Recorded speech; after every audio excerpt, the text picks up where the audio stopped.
take $100,000 and go buy 5 properties, because to attain 5 properties at $100,000 is only 20% down payment. That's the max, you know what I mean? So I would go take that $100,000.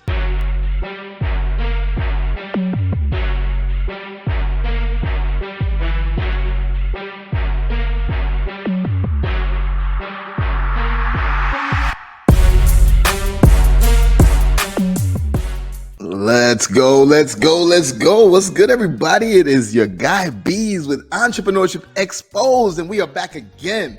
This is going to be another great episode because I love episodes when we're dealing with real estate. So as y'all know, Entrepreneurship Exposed, we're focusing on everything related to entrepreneurship. All the strategies that are out there that most people are like, I don't even know what to get into, but always with a twist of business acquisitions. Because I believe that everybody, no matter what else you're doing, should also be acquiring businesses. And today's guest is a specialist in real estate. And as y'all know, I talk about how real estate is so similar to business acquisitions. The same way you acquire in real estate is the same principles and concepts that you use to acquire whole businesses. So I think we're gonna have a great conversation. Andre Haynes, what is good, my brother? Welcome to the episode. Welcome to the show. It's a pleasure to have you here, man. Beez, appreciate you. Thank you for having me on, man. How you doing today? I'm doing great, bro. As I was telling you, I'm fearing this little storm that's coming here, but we gonna make it happen no matter what, right? You know, God is good, and we are good to go. But it's a pleasure having you here, bro. Tell the people a little bit more about you, a little bit more. You know, it's funny. I was going through, I do my FBI work, and my team does FBI work, and looking for talking points. And I was like, yo, I'm looking forward to this conversation. I got a couple questions for you, but we're gonna get to that. But introduce yourself and tell the people more about you. Okay, my name is Andre Haynes, aka Renaissance. I am from the South Side of Chicago, out of B. Wells Projects.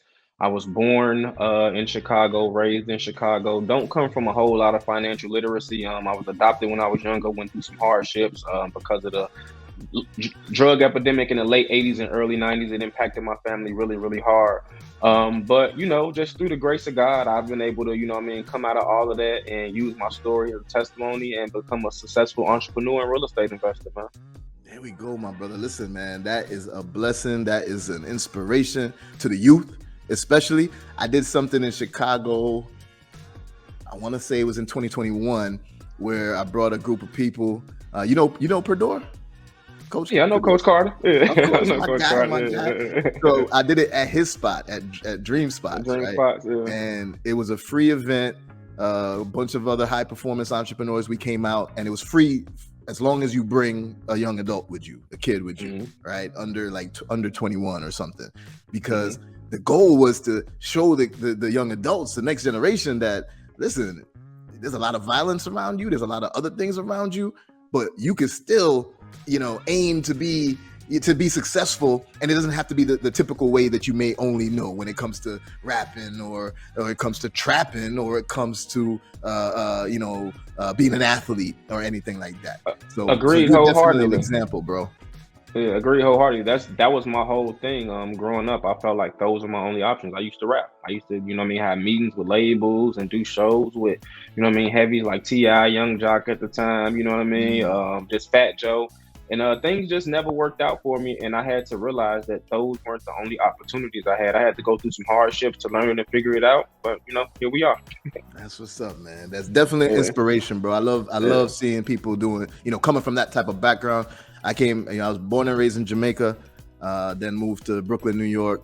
And, it's the same type of thing. It's like I come from that community of, they weren't teaching some of these things to me. Right. Yeah. There's a joke. I would say that there's this joke that people used to say that Jamaicans have a lot of jobs. Right. I don't know if you ever heard that joke, stereotype joke. For sure. But it's kind of true, because I knew a lot of people, family and friends, who had like 3-4 jobs at the same time, but they were still working check to check. They were still broke. So I realized quickly that, wait a minute, that can't be the recipe. What everybody's telling me, just keep working hard, and you've got to get multiple jobs. You keep working hard, and then you can be successful. That can't be. And then they was telling me things like credit is bad and debt is bad, and I was like, okay. Oh yeah. But then we learned that that's not the truth, right? Not the I truth asked, at all. and you in real estate, I know you could appreciate this. I asked somebody before, if you had Okay, before you get to the episode, I just wanted to take another moment to say thank you to each and every one of you for supporting the channel. Entrepreneurship Exposed is starting to grow like crazy, and it's all thanks to you guys. Now, if you like the content, like the information that you're getting, like the guest speakers, like all of the strategies, then the way that you can support us is by subscribing to the channel below. Now, after you subscribe, you want to make sure that you also like every video. You comment on it if you can. And even more important is to click that notification bell. That notification bell will make sure that you get to see every single episode with all of this amazing information so that you can get started on your journey as an entrepreneur. All right, now back to the episode. Let's go. As I asked somebody before, if you had, let's just give it simple numbers, $100,000, and you could go buy a piece of property for that $100,000 clear, and now you own the property, and maybe you put an extra $10,000 into fixing it up. Now it's worth $200,000. What do you do? Most people were telling me, honestly, Beez, I wouldn't even do that. That's not what I would do with $100,000. Like you say, we use credit and other people's money. I would take $100,000 and go buy 5 properties, because to attain 5 properties at $100,000 is only 20% down payment. That's the max, you know what I mean? So I would go take that $100,000, 20% across each one, $20,000, and now I got cash flow coming in from 5 different properties every month, and that cash flow is not only paying the mortgage, but it's also paying me, and that's coming from 5 different properties as opposed to me owning one property. And if something were to go wrong with that property, like somebody moved out, anything like that, the cash flow stops. But if I have 5, if one person moves out of one of those properties, I still got 4 properties cash flowing and bringing me in money. And that's the beautiful part of real estate leverage, man. You can leverage other people's money and a small percentage of your money and generate cash flow, and also have somebody else paying your mortgage down, you know, while you getting the cash and getting the rewards for it. Yes, sir. Yes, sir. And that's the key right there. So it could be done multiple ways too, because we leveraging other people's money, right? So even if you did, for some reason, decide to put that whole $100,000 on one house, right? Yeah. A lot of people told me that they would rather just keep that because now I don't got no mortgage payment, blah, blah, blah. Now it's good. And I was like, yeah, but that's not how wealth is created in this world. At all. Right? At all. What you should do is then refi that place, get at least, they're going to give you at least 80% of the new value. Yeah. And then you use that to get another one, and then you rinse and repeat.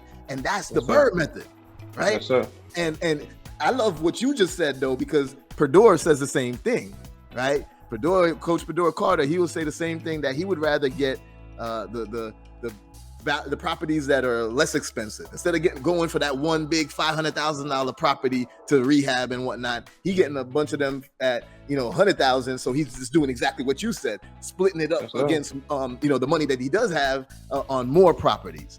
Right. Yes, so because the cash flow is the key. And I just made a post about this. Would you rather have cash flow or equity? I said I would rather have both, but in the short term, in the right now, I need that cash flow, because the cash flow is what allows me to have the freedom of time, allows me to live the lifestyle that I want, travel, do whatever it is that I want to do without necessarily having to go out and work to make money. Yes, the equity, it builds up over time or whatever the case may be. And most times, if you do pull the equity outside of a refi, you got to pay that back with interest. You know what I mean? So it's like, not only are you borrowing your money, but you're paying your money back with interest to the bank. So for me, the cash flow makes my life so much simpler. And then on the end, I get to sell it all and pull all of that equity on top of the cash flow that I was getting for all of those months over and over. Let's go. There we go. We talking juicy. You talking my language right now, bro. Now, listen, people don't realize how important cash flow is. They're more focused on. Look, here's an example. A lot of times people think of the American dream is buying a house. Mm-hmm. That's what we're talking. No. The American dream is not buying a house for myself that I'm living in, that I'm paying, that I got to do, when things break, I got to fix. That I believe the American dream is more buying multiple houses that other people is going to live in for you, and that's cash flowing. The cash flow is the American dream, not just the asset that sits there and appreciates alone. Absolutely. It's the lifestyle that it provides you, man. If whatever you're owning is not, producing money or going up in value, it's not even considered an asset at that point. You know what I mean? So it's like whatever you're doing, it should be increasing in value or producing you like a monthly payout, a weekly payout, something that's, allowing you to have extra money coming in off of this particular item or asset that it is that you've attained. Outside of that, it's just another expense. Like a car. Your car ain't making you no money. It's not an investment. It's not an asset. Your house not making you no money. It's not an investment. It's not an asset. Now, if your house is gaining equity and you use the equity to make more money, then it becomes an asset. But if you just have equity sitting and you're not utilizing it, as an investment piece, your house is still just, an expense because it's a bill that you're paying every single month that's not generating any money. There we go. So, I got something for you now, bro. And I got so many different directions I want to go with this, but because you are in this specific industry, I know this is going to resonate with you. What you do with acquiring real estate is what I do with acquiring businesses. For sure. And the thing with acquiring a business in the method that I do it, because I met somebody recently. I had to shut down this one company earlier this year, the beginning of this year. It's a supply chain management company I had, and it went crazy with the supply chain crisis that was going on globally, which is still going on. And when I shut it down, I met somebody that was like, he buys businesses differently from how I do it. He buys businesses that are going through bankruptcy, and he gets them pennies on the dollar, and then he does like either ABC, which is assignment of benefits of creditor, or other chapter 11, chapter 13, whatever, in order to remove the debt and the liability. And now he has some assets from this business that it's kind of like a fire sale. I understand that method. It works for him. He's making tons of money from it. I buy cash flowing, profitable businesses. On day one, when you get it, it's cash flowing for you. There's no, I got to build it up. There's no, I got to go, even on the real estate, there's no, I got to go find tenants. Not saying it's difficult to find tenants, but I don't got to do that. The day that I acquired that business, it was already producing cash flow before that. It already had customers, it already had employees. What do you think about that overall? I mean, that's how I attain my property. That's how I qualify for multi-unit properties. I don't look in low income neighborhoods. I don't buy in neighborhoods that don't have good schools. I buy in high end areas where the property values are high, the equity goes up fast, the rents are high, and I feel like typically when I do that, I'm able to win and provide just higher quality places for my tenants to live, and all of those kind of things. And I just feel like that's a better way to go, man.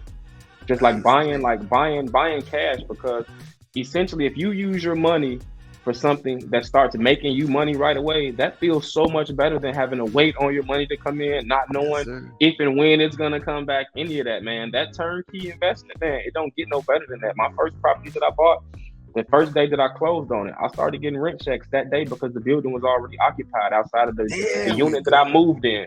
You know what I mean? Like the same day that I got my keys, I started getting rent checks. That was the most unbelievable feeling ever, because that day I closed on a property. I got a check from the closing table. I kept all of my money. I got paid for my job that day, and I got 3 rent checks from a 4-unit building. Come on, man. Come on, man. You can't beat that, bro. I love it. So that's, I felt it would definitely resonate, because it's so similar. It's that approach of cash flow immediately. We're buying cash flow, right? And I was gonna ask you that, but you already went into it, that you've bought where the buildings were already occupied, so immediate cash flow. So I love that. I love that. Now, when I was looking more into you and everything, there was something that I came across, which is the NACA program. Right. And how you purchased your first real estate investment through the NACA program with no down payment, and an interest rate of 0.8% or something like that. Yeah. So the first one, it was 2.5%. Then I went back and did it again with my girl at the time. We got a 0.8% on that one. But yeah, both deals were absolutely amazing. The first one, like I said, so NACA is Neighborhood Assistance Corporations of America. They're a program designed to pretty much close the wealth gap and balance out the the wealth and balance out neighborhoods. So they don't believe in having a wealthy neighborhood over here than a poor neighborhood over here. NACA believes that all neighborhoods should be equal. So what they will allow you to do is, if you can afford it and the rents are there and the mortgage could be paid, you can go and buy somebody like me. I was making $26,000 a year after taxes. I was under the poverty line, essentially. So what NACA allowed me to do was go buy in really, really nice neighborhoods. And I was able to do that because, like you said, I bought properties that were already cash flowing and had tenants in it. So they qualify you with a multi-unit totally different than they will qualify you for a single family home. A single family home, they're only using your income to qualify you. So like whatever you make at your job after taxes or whatever the case may be, after your expenses, light bill, car note and everything, that's what you could afford towards a mortgage, right? With multi-units, how they qualify you is, let's say a property is making $4,000 a month, right? But the mortgage on that property is $3,000 a month, right? Let's say at your job, you're only making $2,000 a month. No way in hell could you afford this mortgage. It's $1,000 more than, what you could afford. So what lenders do is they take 75% of what the property is already generating and add it to your income. So of that $4,000, they will take $3,000, add it to my $2,000, which now gives me an income of $5,000, which makes that $3,000 a month mortgage way more than affordable. And I have an extra $2,000 after the mortgage is paid as far as cash flow and what's left over. You won't be able to qualify for a single family home like that because a single family home don't make no damn money. You get what I'm saying to you? Yeah, so they qualify you totally different. And if the rents can cover majority of the mortgage, regardless of the neighborhood you're in, you can go buy and you can afford that because everything doesn't fall on you. The majority of the mortgage is on the tenants and they're paying it down for you. That's what's up, man. Listen, I don't even pretend to be a real estate expert. I'm a little, I dabble in my real estate. Obviously, my focus is on acquiring businesses, but it's so similar that it's like, there's no reason.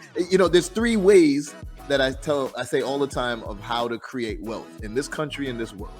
And first is real estate, right? Because real estate, through time tested and tried and true, always works, and a lot of millionaires are created from real estate.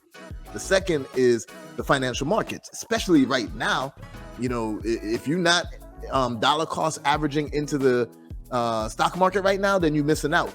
All the blue chip stocks are on sale. They're on discount. 60% off. Absolutely. Yeah, you got to get up in there. I just bought some more Amazon yesterday and I'm mad because it went down again today. Like, Don't be mad. Now you buy more. So it only went down like an extra $1 or $2, which ain't much. But if this thing keep on falling, I'm like, and it's gonna. It's gonna keep falling because interest rates are gonna keep going up. Yeah. The Fed gonna have another interest rate hike at their December meeting, where they're expected to do at least another 50 basis points, maybe 75 basis points. So the market's still gonna drop a little bit. Keep dollar cost averaging into it because it always goes back up. History proves it. So you can't beat that.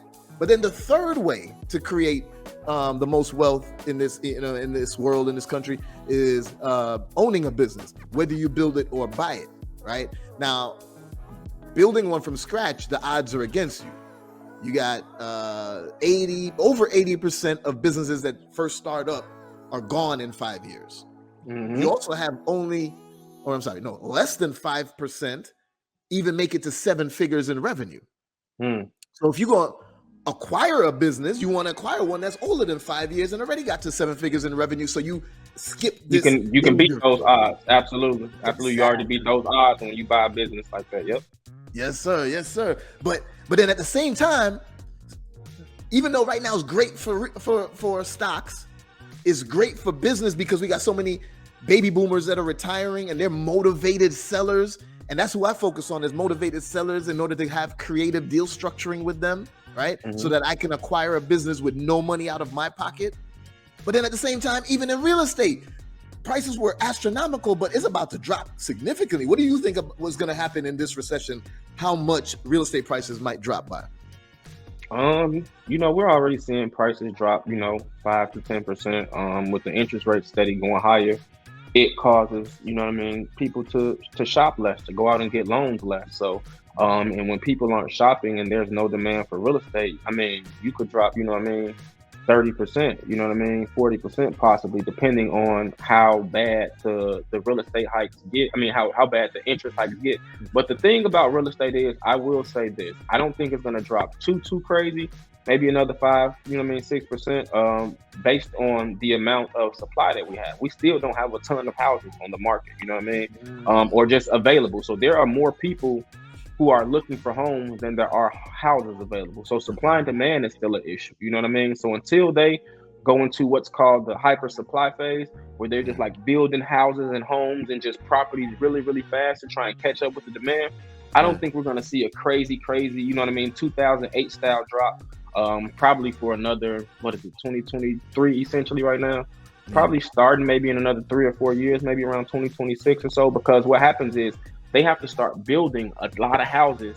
And once all of the houses that they start building surpass the amount of demand, that's when you'll see a drastic drop, because now there are too many houses and not enough demand. And when that happens, prices come down because people get desperate to start trying to sell these things. Things start being foreclosed on because developers and builders, now they can't sell these properties because there's too many. There are not enough people trying to buy these properties, and you thought you were going to get $700,000-$800,000 for this property. Now you have to sell it for $500,000, which can cause the economy to crash, which can cause prices to dip drastically. And that's the direction that we're going in, and we have to get in first in order for us to see a big crash. Supply has to outweigh the demand, and that's just not where we are right now. So what is happening is they're just forcing people to buy less because the interest rates are higher. Everybody can't afford a house at 7, 8, 9%. You still have some people who can, but everybody can't. You know what I mean? And it's a crazy space that we're in right now. I don't think we've ever been in this space where, you know what I mean, the housing supply is more than what the demand is, but interest rates are like super duper high. So it's just causing like this crazy like up and down volatility, and it's just no telling which direction the market is going to go in. Maybe I feel like it'll drop a little bit more, but I don't think it's going to be crazy like 2008 drop though. What are you doing to prepare for this potential drop or anything? Are you trying to get more property, or are you waiting for the drop? Nah, bro, more than anything right now, I'm just trying to accrue as much cash as possible, you know what I mean, and put myself in position. You know, sitting on cash in times like this is a gift, you know. That's why I've been able to, you know what I mean, buy more, you know, Amazon stock because of the dip, because I have a little bit of cash sitting. When the right opportunity presents itself, I'll go out and buy more real estate. But the way that I'm looking at acquiring property right now, I'm doing hard money loans. The interest rates got too high on me. The down payments got too high on me. So I had to kind of like step back and, you know what I mean, revisit the drawing board and kind of like start over with some things. But I'm still sitting on a decent amount of cash. I'm just kind of like waiting on, you know what I mean, some plays to fall in my lap the way that I know they will. True that. Well, I hope you start acquiring businesses too, because that's going to take things to another level. For sure. So I have a couple of businesses of my own. Of course, I have a real estate business, I have a media company, I have a brand, Happiness Over Everything, which is, you know what I mean, my brand. I have a book, you know what I mean. I do mentorship, I teach. I got a lot of different stuff going on, man. Like I'm a serial entrepreneur. Like there we go. Real estate really just allowed me the time freedom to step away from my job, to where now I don't have to spend that 8, 9, 10 hours a day at a job. Now I can focus on building my businesses, growing my businesses, marketing and promoting my businesses. And I've never bought a business, honestly. I don't even know how to do that. So that's something me and you probably should talk about, because I don't even know how to acquire a business. You know what I mean? No, you do. I'm telling you, Andre, when I start explaining it to you, you're going to be like, well, shit, I do that in real estate. I'm telling you. Okay, let's dig into that. So you've heard me mention that I can acquire a business with no money out of my pocket, right? Yes, sir. Now, I'm going to give you a very quick example of how that is possible. And you tell me if this doesn't resonate with you in terms of real estate too, right? Okay. So what I use it, actually first, I want you to keep this book in mind. Why should white guys have all the fun? This book changed my life. Story of this guy here, Reginald Lewis, one of the first black billionaires in modern days, but most people don't even know who he is. And he did it from buying businesses, right? And he did it using the style I'm about to tell you, which is called a leverage buyout, an LBO. Okay. Even Elon just did it with Twitter just now. All right. He used some of his money because of the lawsuit they had against him, but he also incurred debt in Twitter in order to pay for him to own Twitter. Right.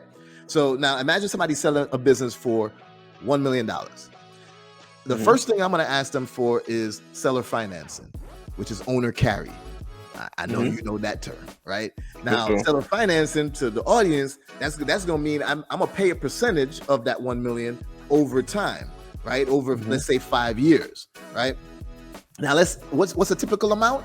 I've gotten as high as 80%, as low as 10%, but I average usually around 50, 60%. So let's say 60% for sake of this example. That's $600,000 that I'm gonna pay over 5 years. But who's paying it? Not me. The business that I now own is gonna make those payments, right?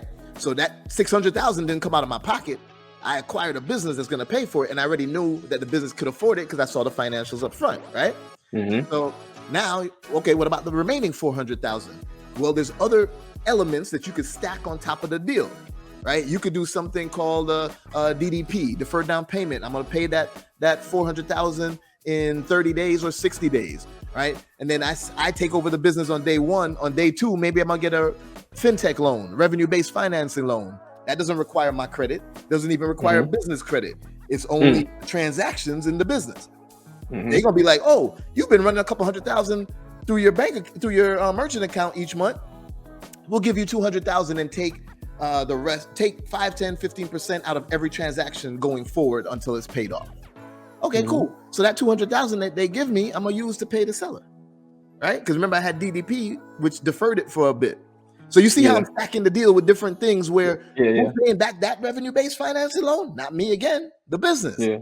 So the debt I incur is in the business in order for me to own the business and buy the profit out of the business, buy the cash flow from the business. For sure. How does that sound to you in relation to real estate? Is there anything that lets you do something similar? Absolutely. It sounds like the deals that I've done. Like, it sounds like, you know what I mean? Just like the stuff that I've done already. Absolutely. You see? Like where like I pretty much use little bit of my money or no money, you know what I mean? I leverage the bank's money, you know what I mean? And then I use other people's money who support the business to pay for the, you know what I mean, the note. And I put whatever's left over in my pocket. Absolutely. There we go. So we talking the same language, man. That's I love this. I love it because it's once your eyes are open to one area and you know that it can be done in another area, another industry, sky's the limits, man. We're talking about creating generational wealth here, things that are continue to cash flow and continue to pay us and the family going forward. Right. You can't beat that. Right. So tell me now, though, what? Actually, let's go into pop. It's time for us to pop the real estate investing industry, right? So we want to talk about the pros of it. We want to talk about the opportunities that exist, and we want to talk about the problems more than anything. So I'll let you start, bro. What's the pros of real estate investing? Man, that's a lot of them, bro. Like I said, you get cash flow. In my particular situation, I get a free place to live. Tax benefits, bro. The option to pass things down to your children, assets down to your children. It's unlimited. Like I really I can keep going about the benefits. You know what I mean? It gives me better social skills. It teaches me how to interact with different people because as a landlord, I have to interact with different people and understand different personalities. Just all of those different things, man. It makes me more responsible. You know what I mean? Because I have to understand that this money that's coming in isn't all my money. I have to be able to, you know what I mean, almost be my own accountant most of the year until it's time for me to file my taxes. That's when I pass stuff off to my accountant. I got to be able to balance my books. I got to be able to make sure that the bills are paid. Like, it makes me so much more responsible and so much more like focused on handling my business, because at the end of the day, what I don't want to do is lose something that's essentially taking care of me. You know what I mean? So it makes me so much more responsible, man. It makes me more sharp and aware because I can't be late on my mortgage. I can't be late on my bills. I can't be, you know what I mean, slow poking when it's time for me to go and fix a tenant's, you know what I mean, plumbing or, you know what I mean, heat or anything like that. So it keeps me very, very focused and responsible. And like I say, on top of the financial benefits, you know what I mean, I have a free place to live. Once I sell it, I'll get everything. Like, I've never paid a dime for this first building, like nothing. Everything has been all cash. So right now, my property is worth about $590,000. I paid $360 for it. Right now, what's owed is about $290. So I'm sitting on about $300,000 equity. After 30 years, the building will be paid all the way down, and it's going to keep going up. You know what I mean? So if I sell it or whatever the case may be, all that cash is going to come to my pocket. Like, that's going to be all me. And I won't have to worry about capital gains tax because it's an owner-occupied property. Ooh, listen right there. I thought you were going to say, I don't have to worry about capital gains tax because I have it owned in my trust, so I can defer tax. But then, you just went the other route. Yeah. It's an owner-occupied property. So listen, Andre just gave y'all some serious game right there, right? If you don't have a trust yet, you don't have the property in a trust, just know that if it's owner-occupied property, good. No capital gains tax. You're good. In addition to that, are you able to go for an FHA loan if you're also living in it? Even though it's so with this particular program, I can't do that. So how FHA works is you can buy an FHA property, live in it for a year and a day, then you can refinance out of it and go through another property and go get another property through FHA. NACA isn't like that. You can't own a property in your name when you go through the NACA program. But the benefits of NACA are so amazing. They even trump FHA. FHA is 3.5% down a lot of times on top of, fees, closing costs, all that. You don't have any of that with NACA. When I tell you, I left the table with money at my NACA deal. I got $5,000. Like I didn't have to pay a dime down. And yeah, FHA is a little bit different because, like I said, you have your 3.5%, you have your fees, you have your PMI that you have to pay throughout the life of the mortgage. But you can, like I said, refinance out of an FHA loan a lot sooner than you can a NACA loan. NACA's typically you're supposed to live there for the life of the loan. But you can, move out due to certain circumstances. You have a family, you outgrow the property, your job, relocate, certain things like that, where you have the option to move out of it, or you can either sell it or, like I said, refinance out of it. But it has to be after about 5 years, because for the first 5 years, NACA has a lien on the property of like $25,000. If you sell it or anything like that, they get that money because essentially they know the benefits that they gave you, and they know you have a ton of equity, and they saved you closing costs and all of that. So if you default on the agreement, you're just essentially going to have to pay them the closing costs that you were supposed to pay. Like, you know what I mean? Like, all right, cool. We made an agreement with you. We told you wouldn't have closing costs, etc.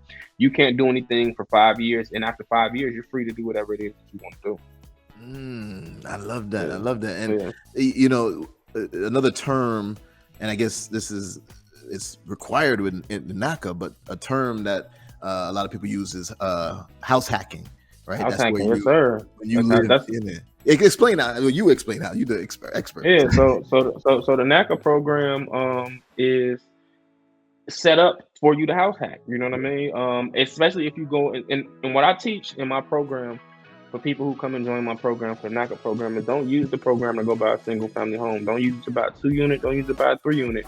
Go and get you a 4-unit property. Max out, because the more doors you have, the more cash flow you have coming in.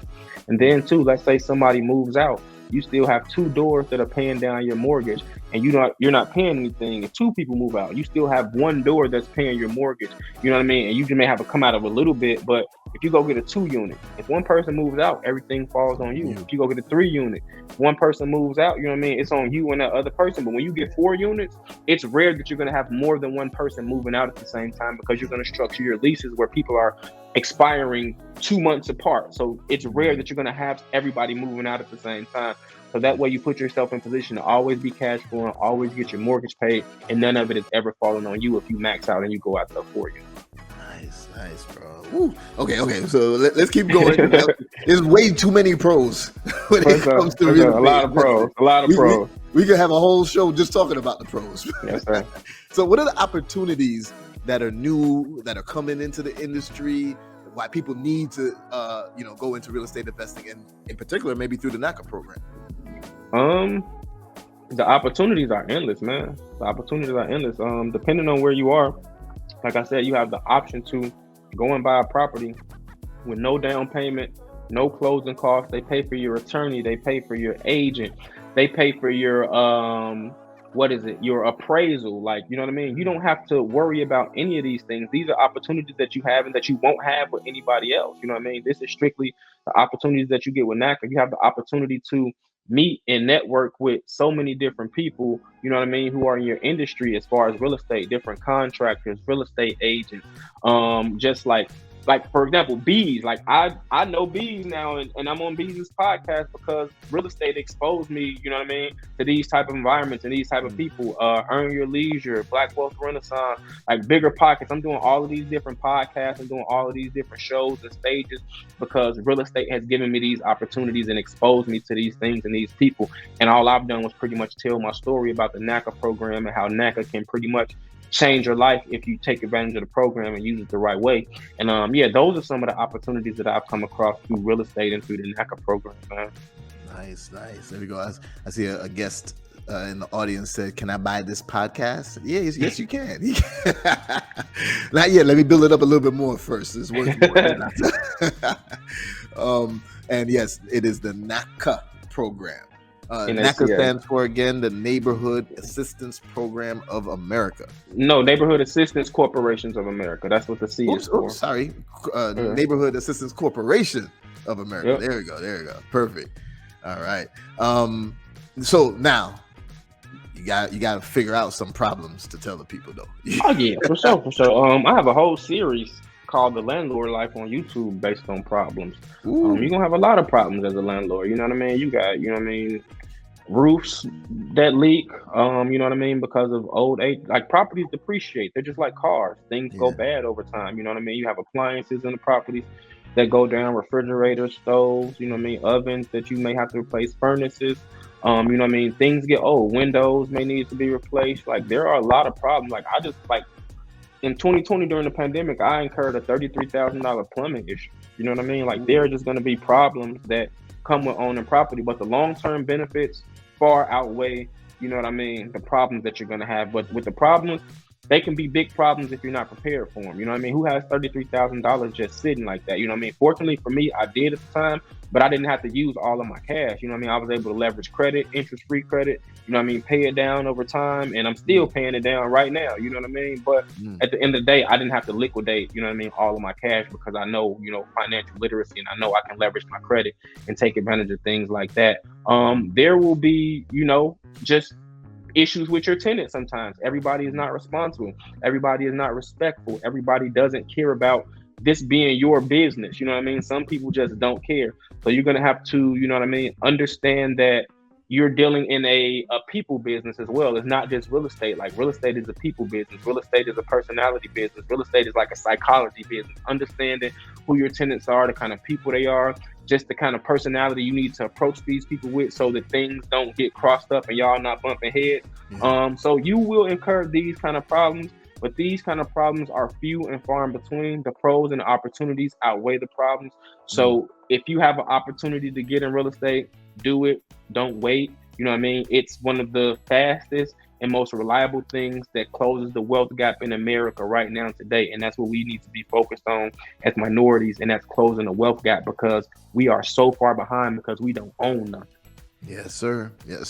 And I'll say that I was mentioning this to somebody where when we talk about reparations and we talk about what we didn't get in the past, well, here's the thing. This is why I say this is the largest wealth transfer in history that's going on. And it's going on multiple fronts. It's going to happen on the real estate front. It's going to happen in the stock market. It's also going to happen in business.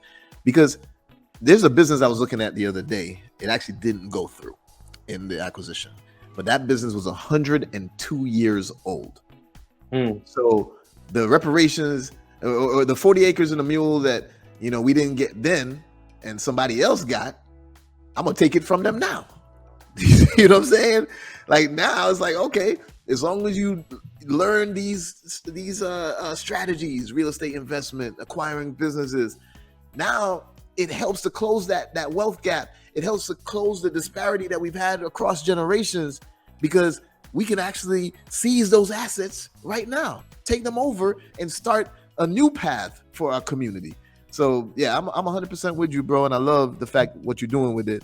I got to ask though. So when it comes to, you did mention, get a 4-unit property. Don't get anything smaller, right?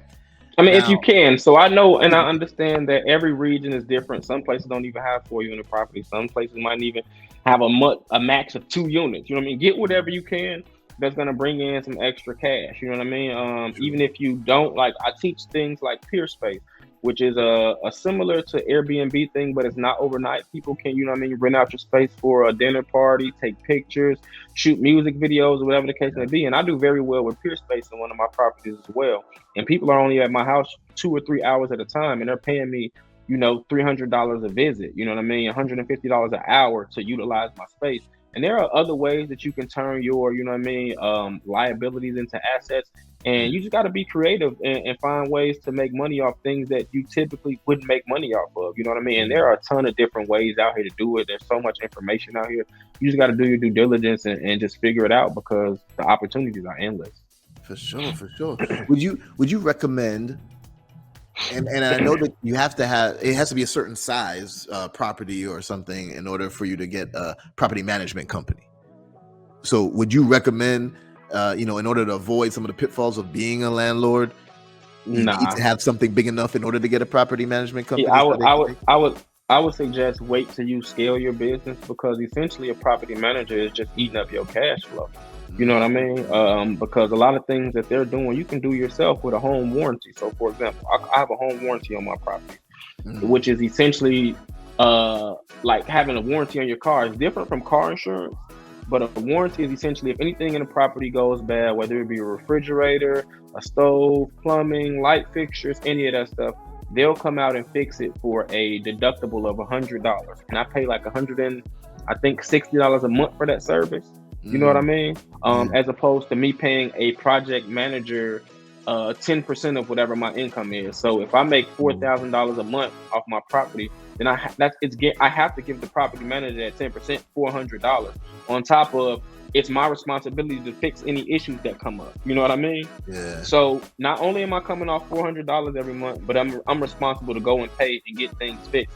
So if I didn't give them that $400, that's money that I can be accruing, saving up over time. So when issues do come up and issues do happen, I have that money sitting, as opposed to me giving it to them calling me like, hey, you have these issues at the property and it's going to cost you this much to get it fixed. It's almost like, what am I using them for if it's not necessary? So for example, when I get to 60, 80, 100 doors, that's way too much for me. I can't manage all of that. Of course, that's when I'll call a property manager. But right now, I can go and cut my own grass. I can go and call my own plumber. I can go and, you know what I mean? It's little stuff that I can do to whereas I don't need a property manager, and I can save those few $100s a month, and it adds up over time, especially if you're not spending it. There we go. And that's a perfect testament to show that even though we're talking about problems, it doesn't mean you don't get into it. It just means these are just things you need to know and how to navigate around it. And you gave a perfect example on how to do that right now. Absolutely. So, bro, listen, I got a challenge that I've issued, right? And I'm issuing it to you now too. It's called the $1 Trillion Table Challenge. Okay. Now, usually I explain it and then I ask people, will they be part of it? But I already think you're going to be part of it because you're already doing one of the main ways of creating true wealth, and that's real estate, right? For sure. The $1 Trillion Table Challenge is that by the end of this decade, so we got like 7 years. That's plenty of time. Mm-hmm. By the end of this decade, I want to sit in a room at a table with people who look like us, and we have $1 trillion AUM, assets under management. That don't mean cash in our pocket. Yeah. It means we got real estate portfolios, we got business portfolios, stock portfolios, all worth a cumulative $1 trillion. Will you be at that table? Definitely gonna be at the table. There we go. That's what I want to hear, bro. Y'all heard it first here. Andre Haynes will be at the $1 Trillion Table, and we gonna take our community and our families to a whole nother level. And during this time, I got to make sure that we keep tapping in so I can show you how to acquire businesses too. Yes, sir. Can't wait. Look forward to that. I'm you for the real estate side, and yes, sir. you on me for the business side. Let's do it. Let's go, bro. Hey, Andre, man, it's been a pleasure speaking with you, having you on the show, bro. Tell the people how's the best way to get in touch with you.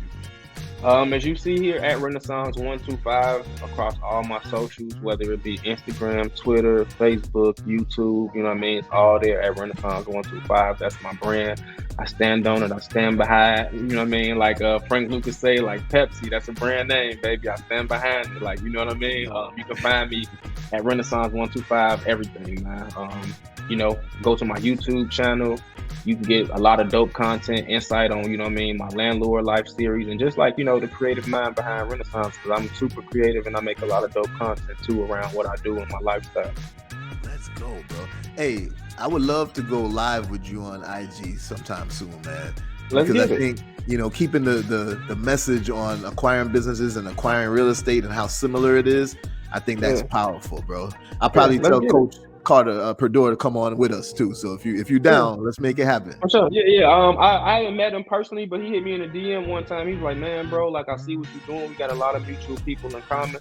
You know what I mean? Just wanted to send you some love from another Chicago brother who got his, you know what I mean, real estate stuff going on as well. And you know, I'm all for, you know, collaborating and meeting new people who are like-minded in the same space as me, because at the end of the day, you never know how we can help each other. So yeah, for sure, let's do that. Yes, sir, man. And I love that, man. That's a perfect example of, you know, we ain't on that crabs in a barrel mentality. Nah. You know what I'm saying? And you somebody else might have said, oh, well, y'all are competitors. No, we ain't competing. We just doing our thing, and now we can collaborate on stuff. It. Yes, sir. Even more. So that's what's up, man. Yes, sir. Absolutely. My brother. Well, y'all heard how to get in touch with Andre. We're gonna also put it down in the summary, the description below. So tap in with him for sure. Andre, it's a pleasure having you on, my brother. Looking forward to doing live with you. Looking forward to checking out your podcast too, and so much more, man. Keep doing your thing, bro. And I see you at the $1 trillion table. Beez, my guy. Thank you for having me on once again, bro. For sure. Appreciate you. All right, everybody. That's another episode of Entrepreneurship Exposed. Make sure you're subscribed. Make sure you like and turn on the notification bell too, right? On YouTube. Make sure you're subscribed on all podcast platforms, because you don't want to miss conversations like this with Andre and many more guests as we expose the secrets of entrepreneurship with a twist of business acquisitions. See you on the next episode.